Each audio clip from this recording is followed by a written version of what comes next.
दोस्तों हम आ गए अपने पावर बीआई के पार्ट 4 में। आज हम सीखने जा रहे हैं जो लास्ट टाइम हमने डेटा इनकॉर्पोरेट किया था, जो वेब से हम डेटा लेके आए थे। अगर वो वीडियो नहीं देगा, ऊपर आई बटन में लिंक है, फटाफट से जाके चेकआउट करो। वो डेटा को हम थोड़े से ट्वीक्स कैसे कर सकते हैं क्वेरी एडिटर में। अब मैं अपने स्क्रीन में आ गया हूं। स्क्रीन में देख सकते हैं हमने लास्ट टाइम यहां पर ही स्टॉप किया हुआ था और ये फाइल में ही हम काम करेंगे। जितनी भी एक्सेल फाइल हम यूज करेंगे मैं आपको नीचे डिस्क्रिप्शन में दे दूंगा, आप डाउनलोड कर सकते हैं। अभी के लिए ऑनलाइन डेटा है तो हम ऑनलाइन जाके डाउनलोड कर सकते हैं। ओके, तो इसमें सबसे पहले तो हमें देखिए ये कॉलम के नेम मुझे समझ नहीं आ रहे। फर्स्ट कॉलम क्या है, सेकंड क्या है, थर्ड क्या है, फोर्थ क्या है। तो अब मैं क्या करूंगा, इनके डेटा को अब हम इन्हें ट्रांसफॉर्म करेंगे, एडिट करेंगे। तो क्वेरी एडिटर को पावर बीआई के अंदर हम कहते हैं ETL tool, which is your extract, transform and load. ठीक है, अब क्वेरी एडिटर में जाते कैसे हैं। ओके, यहां पे आप देखिए हमारे पास होम टैब के अंदर ट्रांसफॉर्म डेटा है, उसमें ड्रॉप डाउन में क्लिक करो, ट्रांसफॉर्म डेटा में क्लिक करो और आ गया आपका क्वेरी एडिटर। अब ध्यान से देखना मैं क्या करने जा रहा हूं। मैं इसको साइड बाय साइड ले लेता हूं, यहां पे रख देता हूं और पावर बीआई को यहां पे रख देता हूं। ओके, ये हमारे सारे कॉलम नेम है। वो जो नेम है वो आप यहां पे देख पा रहे हो क्वेरी एडिटर में। इससे थोड़ा सा छोटा कर देता हूं और ये देखिए सारे के सारे कॉलम नेम आप यहाँ पे देखिए। मैं इसे एक्सपैंड करके दिखाता हूँ। ये देखिए वही सारे कॉलम नेम जो हमारे क्वेरी एडिटर में है वही पावर बीआई में दिख रहा है। अब क्वेरी एडिटर को हम एज अ मदर भी कहते हैं, पावर बीआई को एज अ सन भी कहते हैं। मतलब इन शॉर्ट जो भी हमारी क्वेरी एडिटर हमें कमांड देती है, पावर बीआई को वो ऑब्टेन या ओबे करना होता है।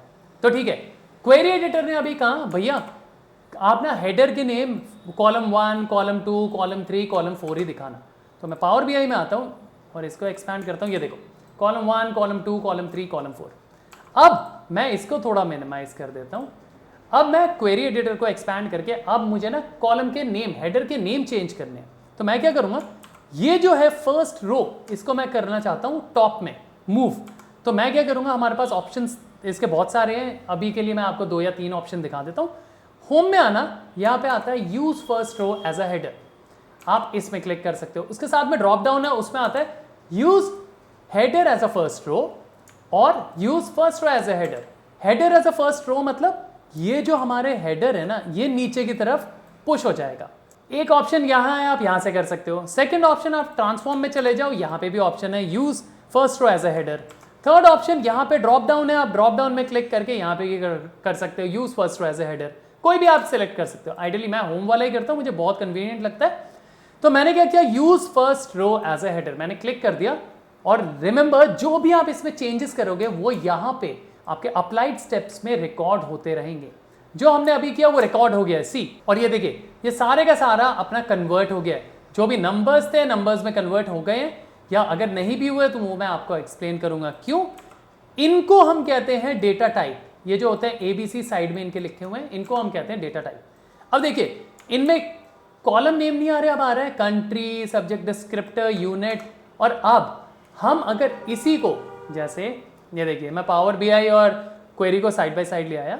अब मैं अगर इनको जो हमने अभी चेंजेस किए वो मैं पावर बीआई में पुश करना चाहूँ तो क्या करूँगा। यहाँ पे हमारे पास आता है पावर क्वेरी में 3 option, close and apply, apply and close. Close का मतलब जो भी आपने किया है वो रिफ्लेक्ट नहीं होगा। अप्लाई का मतलब जो भी आपने चेंजेस किए हैं आपके क्वेरी एडिटर भी ओपन रहेगी और वो चेंजेस आपके पावर बीआई में दिखने लग जाएंगे।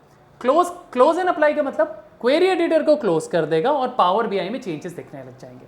तो हम यहाँ पे क्या करते हैं, हम यहाँ पे करते हैं क्लोज एंड अप्लाई। मतलब मेरा क्वेरी एडिटर क्लोज हो जाए और चेंजेस हमें पावर बीआई में दिखने लग जाए। और मैंने कर दिया क्लोज एंड अप्लाई। इसको एक्सपैंड करते हैं और यहाँ पे देखना विद इन फ्यू सेकेंड्स ये सारे के सारे चेंज हो जाएंगे, सी। और ये देखिए ये सारे के सारे आपके चेंज हो गए हैं। क्यों? क्योंकि हमारे क्वेरी एडिटर ने कमांड दे दी, जो कि हमारी मॉम है, मम्मा ने हमें कमांड दे दी कि पावर बीआई ये वाली चीजें आपको शो करनी है, और पावर बीआई ने वही शो कर दी। ओके, अब जब हमारे पास डेटा आ ही चुका है, क्यों ना हम एक छोटा सा ग्राफ बना लेते हैं। चलिए सबसे पहला ग्राफ पावर बीआई का बनाने जा रहे हैं। यहाँ पे हमारे पास हम कोई भी एक कॉलम चार्ट ले लेते हैं। मैंने कॉलम चार्ट ले लिया, इसको थोड़ा एक्सपैंड करते हैं, यहाँ पे ले आते हैं।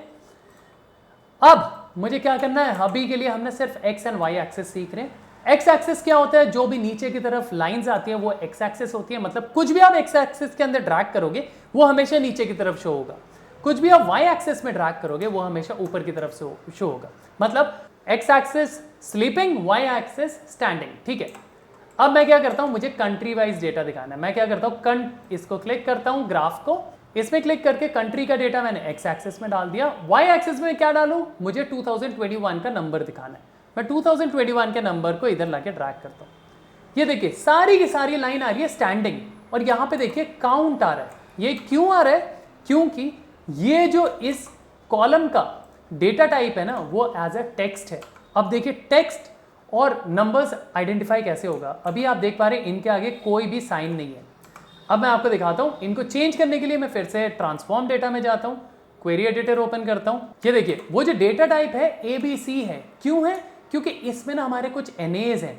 NAs का मतलब अगर मैं इस कॉलम को कन्वर्ट कर दूंगा आपके नंबर्स में, डेसिमल नंबर्स में, तो ये जो NAs है ना, ये एरर आ जाएगा। तो इसलिए हम क्या करेंगे, पहले ना इसको लास्ट वाला जो स्टेप है जो अभी हमने किया है उसको हटाते हैं। जितने भी NAs हैं उनको रिमूव करते हैं, फिल्टर करके सबसे नीचे आ जाओ, NAs दिख रहा है, NAs को रिमूव करो और ओके। अब देखो आपको एक बारी में सारे के सारे कॉलम के NA रिमूव हो जाएंगे। मतलब अगर आप कोई भी एक कॉलम से NA रिमूव करोगे तो वो एक रो का नहीं बल्कि उस रो में जितने भी NAs हैं वो सारे के सारे रिमूव कर देगा। ओके, अब ये जब हो ही गया, अब इसके बाद हम क्या करते हैं, सारे के सारे डेटा टाइप असाइन करते हैं, मगर एक एक करके नहीं करेंगे। इसके लिए हम इसमें फर्स्ट कॉलम में क्लिक करते हैं, एक्सट्रीम राइट में चलते हैं, लास्ट कॉलम में क्लिक करते हैं और ट्रांसफॉर्म में आके यहाँ पे आते हैं डिटेक्ट डेटा टाइप। जैसे ही क्लिक करोगे देखो सारे के सारे नंबर्स में कन्वर्ट हो गए। सी, सबके डेटा टाइप चेंज। अब मैं इसे करता हूँ अप्लाई। अप्लाई जैसे ये हो जाएगा, ये सारे के सारे चेंजेस हमारे पावर बीआई में दिख जाएगा। ओके, ये चेंजेस हो चुके हैं, हम पावर बीआई में आते हैं। अब देखिए यहाँ पे सारे, इससे पहले कुछ नहीं था, अब यहाँ पे सिग्मा का साइन आ गया। दैट मीन्स ये सारे के सारे नंबर्स में कन्वर्ट हो गए। ओके, अब भी ये ग्राफ नहीं चल रहा, बट इसमें आपको क्या करना है, यहाँ पे ड्रॉप डाउन है, ड्रॉप डाउन में क्लिक करके सिंपल सम लेना है और आपका पहला चार्ट रेडी। पावर बीआई में आपने पहला चार्ट रेडी कर लिया है फ्रेंड्स। ऐसे ही अब आपके लिए होमवर्क है, कंट्री बाय कंट्री मुझे हर एक का डिफरेंट चार्ट्स क्रिएट करके लाओ। यहाँ पे जितने भी ईयर हैं उनकी वैल्यूज से आप जितने 4 या 5 चार्ट क्रिएट कर सकते हो, तो ये 4 या 5 चार्ट, इन 10 में से 5 चार्ट कोई भी क्रिएट कर लो। यह आपके लिए एक असाइनमेंट रहा। चलिए दोस्तों, आशा करता हूं आपको पावर बीआई का ये पार्ट 4 पसंद आ गया होगा। पसंद आए तो लाइक शेयर सब्सक्राइब करना बिल्कुल मत भूलना, अपने कमेंट्स देना मत भूलना। इस वीडियो को जितना भी हो सके, जो भी पावर बीआई सीखना चाहे उन सभी के साथ शेयर जरूर करना, क्योंकि ये बिल्कुल फ्री ऑफ कॉस्ट है।